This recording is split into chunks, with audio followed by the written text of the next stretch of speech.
పాత బస్తీ సల్కంచెరు భూమిలో అక్రమంగా నిర్మించిన అక్బరుద్దీన్ కాలేజీ జోలికి వెళ్లబోమని, ఒకవేళ చర్యలు తీసుకుంటే అన్యాయం జరుగుతుందని హైడ్రా కమిషనర్ చెప్పడం మూర్ఖత్వమని కేంద్ర మంత్రి బండి సంజయ్ అన్నారు. ఇది రాష్ట్ర ప్రభుత్వ నిర్ణయమా, సంబంధిత అధికారి నిర్ణయమా స్పష్టం చేయాలని డిమాండ్ చేశారు. అక్బరుద్దీన్ ఓవైసీకి కొమ్ములున్నాయా, ఎందుకు మినహాయింపు ఇవ్వాలని ప్రశ్నించారు. జగిత్యాల జిల్లా భీమారం మండలం వెంకట్రావుపేటలో సంజయ్ మీడియాతో మాట్లాడారు. మూసీ పరివాహక ప్రాంతంలో గుడిసెలు, చిన్న ఇళ్లు కట్టుకొని జీవిస్తున్న వేలాది మంది పేదల నివాసాన్ని ప్రభుత్వం కూల్చివేసిందని, వాళ్ళు మనుషులు కాదా, వాళ్ళ ప్రాణాలకు విలువలేదా అని నిలదీశారు బండి సంజయ్. అక్బరుద్దీన్ కాలేజీ భవనానికి నోటీసులు ఎందుకు ఇవ్వలేదని ప్రశ్నించారు. ప్రభుత్వ ప్రైవేట్ భూముల్ని కబ్జా చేసిన వారికి మద్దతు పలుకుతున్నారని మండిపడ్డారు. తీవ్రవాదులతో సంబంధాలున్న వాళ్లకు ఉద్యోగాలు ఇస్తూ ఉంటే వత్తాసు పలుకుతారని, ఇదేం పద్ధతని నిలదీశారు. ఓవైసీ ఆస్తులు అరాచకాలకు హైడ్రా మినహాయింపు ఇచ్చిందా, వాళ్ళు ఏమైనా కబ్జాలు చేయొచ్చా, సీఎం రేవంత్ రెడ్డి సమాధానం చెప్పాలని సంజయ్ డిమాండ్ చేశారు. ఈరోజు హైడ్రా కమిషనర్ అధికారి ఒక ట్వీట్ చేసిండు. ఆయన ఏంటంటే అక్బరుద్దీన్ ఓవైసీ కళాశాలను దాని జోలి కోరట, జోలి పోతే అన్యాయం జరుగుతుందట.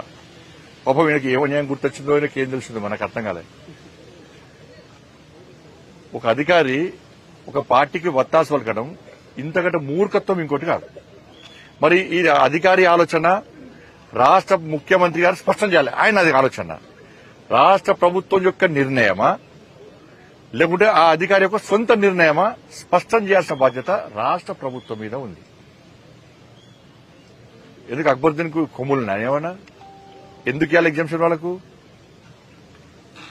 వాళ్ళ మూసీ పరివారక ప్రాంతంలో చెరువులు, శిఖంలు ఆ ప్రాంతంలో తెలియక కష్టపడి పోగు చేసుకున్న డబ్బులతోని చిన్న చిన్న గుడిసెలు వేసుకుని చిన్న చిన్న ఇళ్లు కట్టుకున్నటువంటి వేలాది గుడిసెలను, ఇళ్లను కూల్చేసినటువంటి హైడ్రా అధికారులు, ఈ తెలంగాణలోని కాంగ్రెస్ పార్టీ ప్రభుత్వం వాళ్ళ ప్రాణాలు ప్రాణాలు కావు, వాళ్ళ ఆస్తులు ఆస్తులు కావు, వాళ్ళ విలువ లేదుగా. వాళ్ళేమో కూల్స్తారట, వాళ్ళకు నష్టం జరగదట, వాళ్ళ పట్ల మానవత్వం లేదట. వీళ్ళకు ఈ కాంగ్రెస్ పార్టీ ప్రభుత్వానికి అధికారులకు మానవత్వం లేదట. అక్బరుద్దీన్ ఓవైసీ కాలేజీలో మాత్రం 10,000 మంది స్టూడెంట్స్ ఉన్నారట. దాన్ని కూల్స్తే సల్కం చెరువులో ఉంది. అది ఇది నేను చెప్పింది కాదు. ఈ రాష్ట్ర ప్రభుత్వం సల్కం చెరువులో అక్బరుద్దీన్ ఓవైసీ కళాశాల నిర్మాణం జరిగింది అని చెప్పి రాష్ట్ర ప్రభుత్వమే స్పష్టం చేసింది. చేసినప్పుడు కూల్చాలనా లేదా మీరు చెప్పండి అన్న. వాళ్ళ గత ఏడాది నోటీస్ ఇచ్చారు. నోటీస్ ఇచ్చినప్పుడు ఏం చేయాలి రాష్ట్ర ప్రభుత్వం? మీరు ఈ విద్యా సంవత్సరానికి అవకాశం ఇస్తున్నాం, నెక్స్ట్ విద్యా సంవత్సరానికి మీ కాలేజ్ ఉంచామని చెప్పాలి. ఎందుకు చెప్పిన ప్రభుత్వం చెప్తే ఆ విద్యార్థులు అందరూ కూడా వేరే కళాశాలలో షిఫ్ట్ చేసేవాళ్ళు కదా, చెప్పరు. ఇది ఓట్ బ్యాంక్. ఎంఏం పార్టీ కొమ్ము కాస్తే ఓట్ బ్యాంక్. ఎందుకు కూల్స్తారు? పేదల ఇళ్లకు ప్రాణాలకు విలువ లేదా? పేదల ఆస్తులకు విలువ లేదా? వాళ్ళ పట్ల మీకు మానవత్వం లేదా? ఒక్క ఓవైసీ కుటుంబం పట్లనే మానవత్వం ఉందా? వాళ్ళ ఆస్తులు వాళ్ళలో చదువుకునే విద్యార్థులు మాత్రమే. ఇలా విద్యార్థులకు అన్యాయం చేయాలని కోరుతలే మేము. విద్యార్థులకు న్యాయం చేయాల్సిందే. ఇతర కాలేజీ షిఫ్ట్ చేయాలి. ఆ దమ్ము లేదు రాష్ట్ర ప్రభుత్వానికి. ఇలా కానిస్టేబుల్ మీద దాడి చేస్తారు, కానిస్టేబుల్ దాడి చేస్తారు, వాళ్ళకు ఒత్తాసు వస్తుంది ప్రభుత్వం. ప్రభుత్వ జాగాలు కబ్జా చేస్తారు వాళ్ళకు ఒత్తాసు వస్తుంది ప్రభుత్వం.